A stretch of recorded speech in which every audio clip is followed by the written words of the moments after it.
It's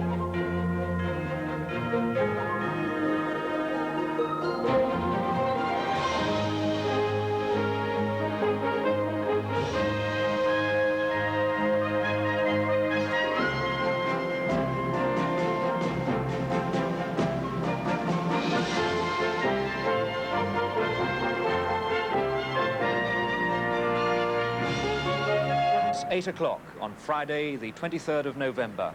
A Britain without Thatcher. The drama of yesterday has left a political vacuum to be filled.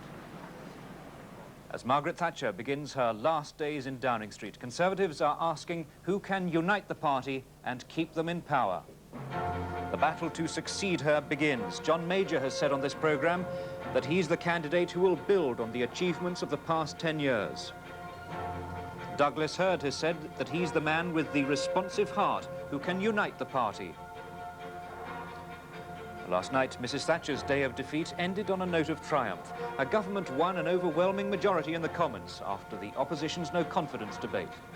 Also in this morning's breakfast news, as the Thatcher era draws to an end. It's a funny old world, headlines The Independent, over a picture of Margaret Thatcher after she told the Queen that she was leaving. What have they done, asks the Express. But alongside a sense of shame and outrage, it says, a powerful Stop Heseltine bandwagon was already starting to thunder. The Times says the leadership contest is wide open, though it reports that the bandwagon gathering most speed is John Major's. Too damn good for the lot of them, says the Daily Mail. Margaret Thatcher, betrayed and rejected by the party, bowed out with the kind of class she alone possesses, it says.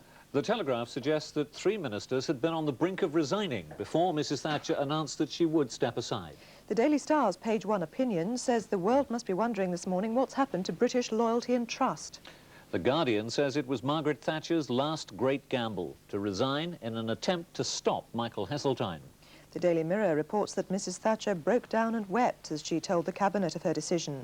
Under the headline Mrs. Tears, The Sun says there were red eyes all over Downing Street yesterday. It says even her special branch detectives were in tears. And now, the time, 17 minutes past 8. Thatcher's biographers described her as a warrior rather than a healer. She brought a sense of mission to her politics and with it a conviction of the need for change both in the Conservative Party and in British society. But however direct her personal style, some former cabinet colleagues say she wasn't quite as tough as she seemed. This report from Bill Hamilton. Yes, I do drive through things which I believe in passionately. What else do you expect of a Prime Minister? Party, Parliament and people all got it straight from Margaret Thatcher. Whatever else they accused her of, it could never be said she was frightened to speak her mind. There's a great deal to be learned from the way she's achieved things. I think there is a problem, and has been a problem, of the way the Cabinet operates and works. And if you have collective responsibility in a Cabinet, you do have to find methods in which the whole Cabinet feel they're participating in all of the decisions. Some felt intimidated by her, yet her closest colleagues say there were times when she simply wasn't tough enough. Her weakness, because she has one small weakness, is her undue and excessive loyalty to people. She keeps them on when other people would have asked them to go. In fact, she's quite the opposite of an Iron Lady. She has a real great heart. Mrs. Thatcher's crusading style often forced her opponents to change ground and has radically transformed her own party. I think it's far more classless. I think that will be one of her biggest achievements. And most of us will look back realizing that the trade union movement doesn't have the power it had 11, 12 years ago. Another one, ironically, is that the Labour Party has continually moved to the right the whole time because it's realized her policies are correct, and they have no hope of getting any votes unless they move to the right. On the world stage, the Thatcher style has made her the best-known British Prime Minister since Churchill. In Europe, she was combative, latterly isolated. But amongst world leaders, her instincts often proved inspired. I like Mr. Gorbachev. We can do business together. Her courage and resolve were never better illustrated than at the time of the Falklands War.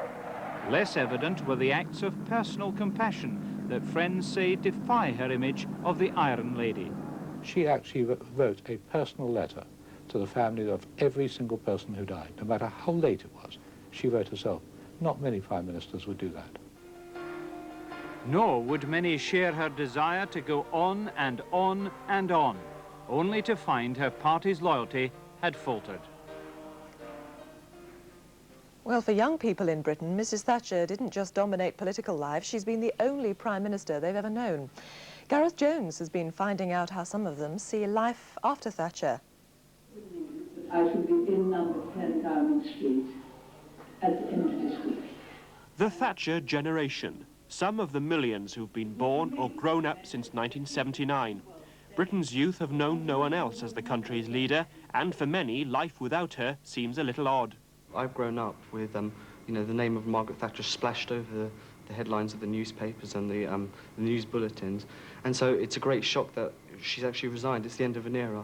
Whenever you think of number 10 Downing Street, you think of Margaret Thatcher. You don't think of Michael Heseltine or... I mean, I've grown up with her and I can't complain about the way I've grown up. I've been able to have a good education. All agreed Margaret Thatcher had shaped their lives. We've become tougher now. We realise that we've to do well in life. You haven't just got to be a nice person, you've got to be really strong, you've got to have your ambitions and everything. I think it's been quite damaging in that we've had a much more selfish generation. University students also became more ambitious during Thatcher's reign, according to a major attitude survey in 1988. Students put more emphasis on studying for well-paid jobs, less on changing society. But student leaders dismiss the idea that universities have changed from hotbeds of radicalism to hotbeds of accountancy.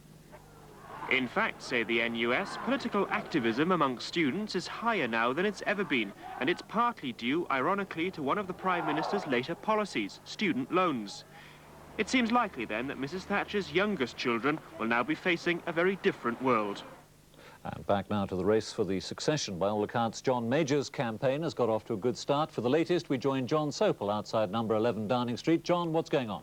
Well, there's a full campaign breakfast going on now inside number 11. John Major's 4 cabinet colleagues who are supporting him are inside there, a number of other ministers, the chairman of the backbench Treasury Committee, Tory backbench Treasury Committee. That's it from BBC Breakfast News for this week. A week which started with Margaret Thatcher determined to fight for her political survival, but a week which ends with her decision to step down from the Prime Ministership.